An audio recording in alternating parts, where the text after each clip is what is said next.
Hi guys, today share ko sa inyo my January 2025 perfume favorites.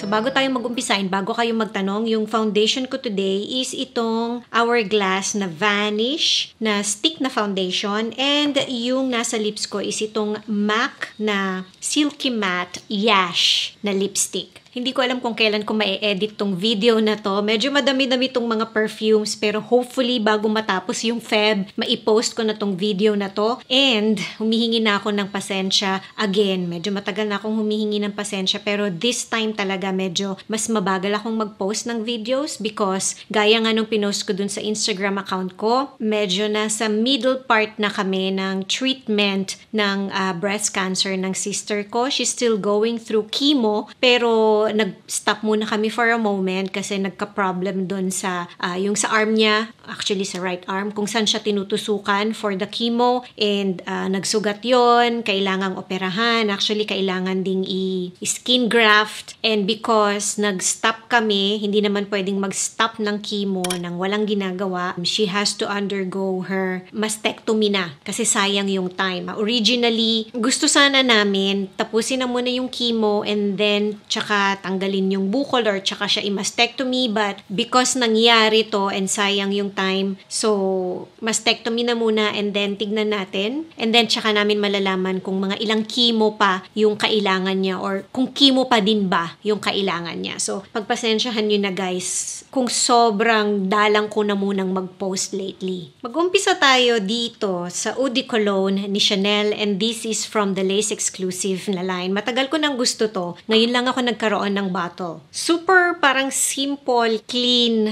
na parang citrusy lang siya na klase ng perfume. Cologne lang talaga yung dating niya. Pero medyo tumatagal naman siya sa skin. Kaso the thing with Lace exclusive na mga Chanel na perfumes, at least sa skin ko hindi lahat ng mga nasa Lace exclusive na line is malakas yung amoy or maganda yung projection. Marami sa kanila parang almost maliit lang yung scent bubble niya. So isa to doon, itong Eau de Cologne. Pero it's okay na for everyday, easy reach, clean na klase ng perfume. You've smelled it before. Hindi siya yung parang super kakaiba, pero I like it. So eto, maganda to, babae, lalaki, easy reach pang everyday, easy clean, parang almost water lang na nalagyan siya ng ng lemon. Ganun lang kalinis yung amoy niya. Dahil medyo malamig-lamig pa, na-appreciate ko tong Jo Malone na Poppy and Barley.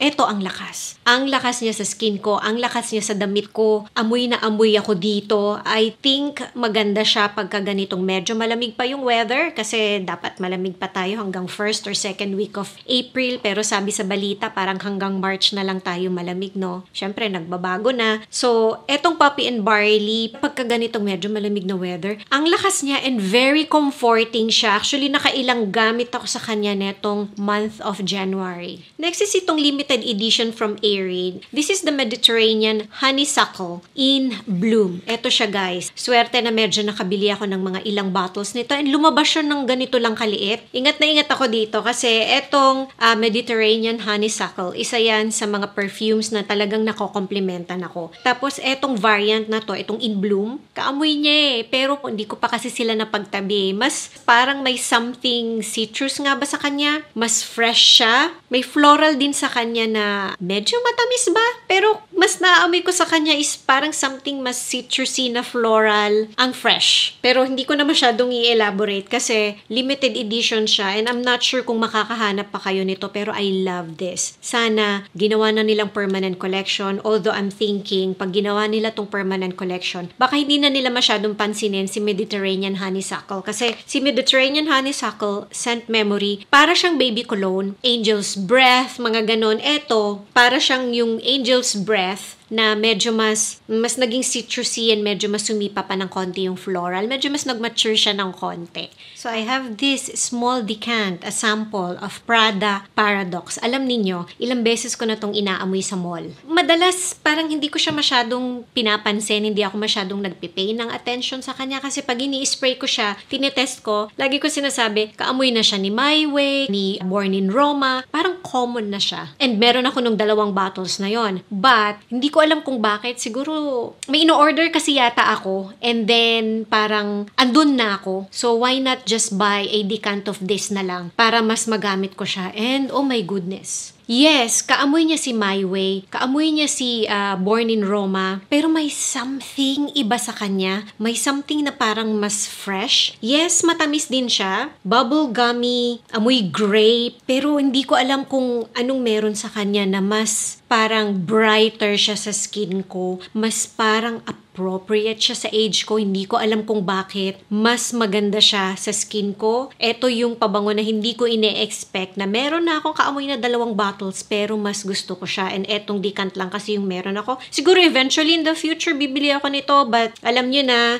marami tayong pinagkakagastusan kasi medyo draining ang nagkikimo. So gusto ko siya. I'm not sure dun sa parang may intense yata siya na version. Basta may lumabas pang bago nito. Hindi ko pa yung tinitest kasi hindi ko sure. Ayan na naman ako kung magugustuhan ko siya. Pero etong EDP or yung OG, ang bango niya. Sobrang gusto ko siya. Mas gusto ko na siya sa My Way and also sa Born in Roma. Yung My Way, guys, na kukomplementan ako ng husband ko doon. Dito, I don't remember na nakomplementan niya ako pero gusto ko talaga siya. Ang bango niya, guys. And now I understand bakit ang dami sa inyong nagtatanong na i-review ko to compare dun sa dalawang nabanggit ko na kaamoy niya. Hindi ko nagagawin, guys, kasi it's too late na pero mas gusto ko siya. Elizabeth Arden na white tea, na wild rose na variant. Nabubulol ako, guys. Soapy, clean, rose na perfume. Hindi siya yung parang super special na perfume, pero maganda siyang parang pang easy reach, pang everyday, mag-grocery kayo, or pang araw-araw lang na pangpasok sa school or pang office. Sobrang dali niyang gamitin and hindi siya yung super loud na perfume. Kapag medyo malamig pa yung weather, gustong-gusto kong hinihila tong Maison Margiela na replica na coffee break. Very comforting, ang yummy niya. May pagka-gourmand, or gourmand siya kasi amoy coffee, pero hindi siya yung super tapang na coffee na klase ng pabango. Naaamoy mo nga yung cream din niya, parang coffee and cream, parang ganon. Sobrang comforting siya. Hindi ako sure kung discontinued na to kasi may mga na-discontinue na kasing perfumes dito sa replica na line kasi may mga lumabas din na bagong perfumes eh. So, hindi ako sure pero maganda tong coffee break. Gustong-gusto ko siya pagka yung medyo maaraw pero malamig. Alam niyo, nakakatawa kasi umabot pa rin ako ng ganito kadaming bottles kasi ang dami kong lakad nung January, actually even now, February na. Sobrang busy ko. Umaalis ako ng bahay, nakakalimutan ko ng mag-perfume. Ganun ako ka-busy. And before, hindi ako makaalis ng bahay nang walang perfume and laging merong maliliit na bottles sa bag ko. Pero lately kasi panay ang ikot ko ng bags, panay ang palit ko ng bags na wala na ako ng maliliit na perfume sa mga bags. So, wala akong magamit na perfume. By the time na maalala kong, hindi pala ako nakapagpabango, nasa labas na ako, but it doesn't matter. So next na perfume is itong mauubos na siya. This is clean, warm cotton, and this is yung from the classic na line kasi meron na silang warm cotton na hindi ganito yung lalagyan. Medyo magkaiba ng konti yung amoy nun at saka nito. Mas gusto ko pa rin etong mga lumabas sa classic na line. Very clean, very amoy Ariel, amoy sabong panglaba, amoy naglalaba ka, amoy labada, amoy malinis, and ang lakas-lakas niya, guys. Ito yung tipo ng pabango na alam niyong magiging busy kayo, alam niyong pagpapawisan kayo, alam niyong magko-commute kayo, pero gusto ninyo yung amoy mabango kayo maghapon kahit hindi na kayo mag-respray, kahit makalimutan na ninyong magpabango, hanggang pag-uwi niyo ng bahay, ang linis niyo pa rin. Lacoste na Pour Femme Intense. Eto siya, guys. Hindi ko na to nasisilip sa mall kung available pa siya. Hindi rin ako sure kung discontinued na siya. Pero may mga bottle pa kasi ako nito. Ano ba? Parang suede. Hindi ko sure kung creamy. Pero sobrang comforting yung amoy nito. Matamis. Pero hindi siya yung super matamis na matamis. Matured but not too matured. May pagka-gourmand din siya. Pero hindi siya yung amoy pagkain na pagkain. Ang ganda nitong pabango na to. Sana hindi ito mawala sa market kasi maganda siya dun sa mga nag-uumpisa pa lang gumamit ng mga parang suede, gourmand, sweet na klase ng perfume. And kahit na matamis siya, and kahit na may pagka thick, creamy siya ng konti, pwede siya kahit sa daytime. Ito ngayon ko lang nilabas. And this is from Guerlain na Eau de Cashmere. Nung time na nabili ko to sa Singapore, 3 pa lang to. Tapos nagtanong ako sa Greenbelt. Hello, Miss Net. Lagi ako nagtatanong sa kanya kung ano yung mga available ng perfumes sa Guerlain dito sa Greenbelt. 4 na sila. Okay, so 2 lang yung nabili ko from this line nung time na nasa Singapore ako. So I need to smell again silang lahat. Medyo matagal na sa akin tong bottle na to. Ngayon ko lang siya nabuksan. Nung time na inispray ko siya sa skin ko, nung tinest ko siya nung nasa Singapore ako, nahihinaan ako sa kanya kasi para siyang sa naaalala ko nung pinaliwanag siya sa akin nung nasa store nung sales assistant is hindi naman talaga siya completely pabangong-pabango talaga. Maganda siyang ilagay sa parang sa scarf, sa mga lingerie, sa damit, sabihin na natin. Kasi para siyang parang skin kind of pabango. Ang hirap i-describe, guys. Pumunta na lang kayo sa Greenbelt, sa Guerlain doon para mas ma-describe nila sa inyo. So, amuyin ko muna siya ulit. Etong bottle ko kasi matagal na siya. Siguro mas mas nag-improve pa siya or macerate, sinasabi nung karamihan. Mas parang lumakas na siya. Medyo mas tumapang na siya ng konti. Nung ginamit ko to, na komplimentan ako ng husband ko, ang bango daw nito. May pagka-slight siya na spicy and very powdery. Sabi ko nga sa husband ko, nababanguhan ka, ang powdery niya. Pero sabi ng husband ko, no, it's really nice. Dito, sa tissue, parang ang quiet lang ng ng amoy niya. Amoy, siya compact na powder na makeup. Yun yung naaamoy ko dito sa Eau de Cashmere. Para siyang bedtime scent, ganun siya. Pero ginamit ko siya sa labas kasi meron akong pupuntahan na I want to smell nice. Pero I don't want to be yung sobrang malakas na malakas yung perfume. And appropriate to. So bagay to dun sa mga gusto ng pabango pero hindi yung super malakas-lakas na perfume. Pero pag dumaan ka, nag-iiwan ka ng a little bit of scent trail. Hindi naman yung sobrang maiiwan mo yung amoy mo doon. Wala namang ganon. Pag inaamoy ko siya dito sa tissue, para siyang pabango lang nung tissue. Ganon siyang klase ng pabango. Ang ganda nung idea netong line na to. So I have to go back dun sa store para maamoy ko sila. At least yung 2 wala ako kasi meron pa akong isa na hindi ko pa nabubuksan. Tignan natin kung ma-open ko siya nitong February, kung maalala ko siyang gamitin nitong Fev. Pero gusto ko yung idea nito. Like kung doctor ka, na ayaw mo ng malakas yung pabango mo, or yung teacher, or nag-aalaga kayo ng mga bata, or somewhere na hindi kayo pwedeng gumamit ng super malakas na pabango, or kung ayaw ninyo personally ng sobrang malakas na pabango, pero mabango kayo. Parang ang bango lang nung damit ninyo galing sa paglalaba. Pero I like it. I really like it kasi ang classy niya, guys. Ang ganda ng timpla.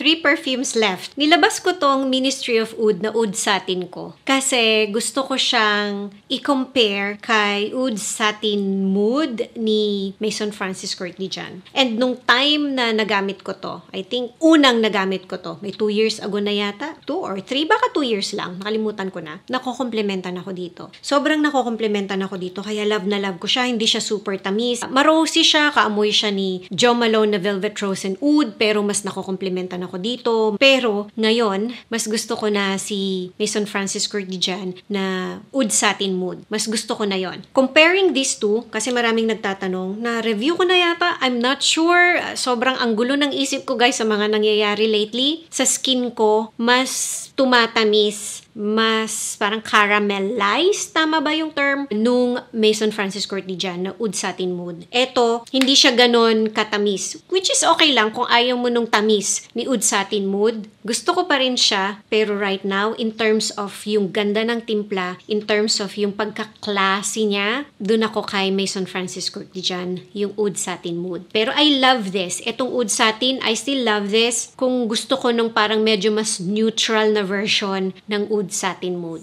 Ang tagal-tagal na madaming nagre-request nito. Hindi ko pa to nagagawa ng notes, hindi ko pa siya, I don't think I will do a review, but tignan natin. Pero first time ko siyang ginamit, and this is the Montblanc na signature for women. I think may signature din yata na for men, hindi ako sure, but this is the one for women. Ang creamy niya na ang floral, ang linis. This is creamy and clean, pero it could be suffocating. It could be too much. So you have to control your spray. Ang bango niya talaga, guys. Ang bango-bango niya. Kung gusto ninyo si guidance na women, Hindi ko pa sila pinagtatabi and na-review ko na rin yon. Pero kung gusto ninyo yon kasi super mahal nun guys and ang hirap hanapin nun. Wala nun sa Pilipinas. Kailangan mo pa siyang orderin abroad and because of the price, malamang malaki yung babayaran ninyo na tax. Kasi ang mahal niya. Kung gusto ninyo yung Guidance Women, i-try ninyo, amuyin nyo muna etong Mont Blanc na Signature for Women. I-spray nyo muna sa skin nyo, i-spray ninyo sa damit nyo. To me, hindi sila parehas na parehas, pero yung dating nung creaminess nung floral, yon para sila magkapatid. Sabihin na natin ganon. Hindi siya pang bata, medyo matured siya ng konti. Strong floral, pero for some reason, ang linis niya guys, madam yung dating niya, confident boss. Parang ganun yung dating niya. She knows what she wants. Ganon. Ang ganda niya, guys. Last na perfume. Speaking of Amouage, yung Guidance kasi sinabi ko kanina, no, na sabihin na natin, hindi ko naman sabi magkaamoy na magkaamoy, pero yung mga nakaamoy na nun, maiintindihan yung sinasabi ko na bakit medyo nahihilera ko tong si Mont Blanc na Signature. So, etong last na bottle, this is the Amouage na Sunshine Women. Ginamit ko siya ngayong medyo malamig pa naman yung weather. Ang bango niya, guys. Now, hindi siya yung super mabangong mabango. Etong brand na to, etong Amouage, ang mahal-mahal niya, pero ang ganda ng quality ng mga perfumes niya. Para sa akin, amoy siyang magandang klaseng sagot-gulaman. Hindi siya yung cheap na amoy sagot-gulaman na pabango. Amoy, sabihin na natin medyo mas matured, elevated ng konti. Medyo mas matured nga ng konti. I like it. Sagot-gulaman na hindi super tamis, sakto lang, hindi cheap yung amoy. Well, mahal naman talaga tong brand na to. But sometimes, you know, it's not the brand. Sometimes, ang ganda ng brand, pero yung pabango na nagawa nila or nalabas nila, hindi ganun kaganda. Pero, ang ganda ng timpla nitong Sunshine na Women. Ang liit nga lang nung sample ko, pero na-enjoy ko siya. Ang ganda niya, na-appreciate ko siya. So, ayan na yung mga perfume favorites ko nitong month of January. And because umabot kayo sa dulo nitong video, mamimigay ako ng isang perfume. Isa lang yung mananalo. And this is from Scent Smith. Etong sarili kong bottle, gusto ko ipamigay. May pangalan ko pa nga dito eh. So, ipapamigay ko tong Neroli Sandalwood from Scent Smith. So, mag-comment kayo below kung ano yung favorite ninyong perfume netong January. And sa dulo ng comment ninyo, ilagay ninyo yung Instagram account ninyo. Make sure lang guys na gumagana yung Instagram account ninyo kasi merong mga nananalo na hindi ko matag and hindi na nila na-check yung Instagram nila after 1 month. Pag hindi ninyo sinagot at nanalo kayo, ibibigay ko na sa ibang contestant yung prize. Okay? Ilalagay ko sa description box below netong video kung kailan ko i-announce yung isang mananalo. So, ilagay nyo na sa calendar nyo, mag-alarm na kayo kung kailan ninyo i-check yung announcement ko ng mananalo sa Instagram account ko. Okay? This is for Philippine address only and ulitin ko, isa lang yung mananalo. Pwede namang sumali yung mga nanonood sa akin sa ibang bansa. Just make sure lang na meron kayong mapoprovide na Philippine address just in case na manalo kayo. So, ayan na guys. I hope nag-enjoy kayo sa video na to. Thank you for watching and see you again on my next video. Bye!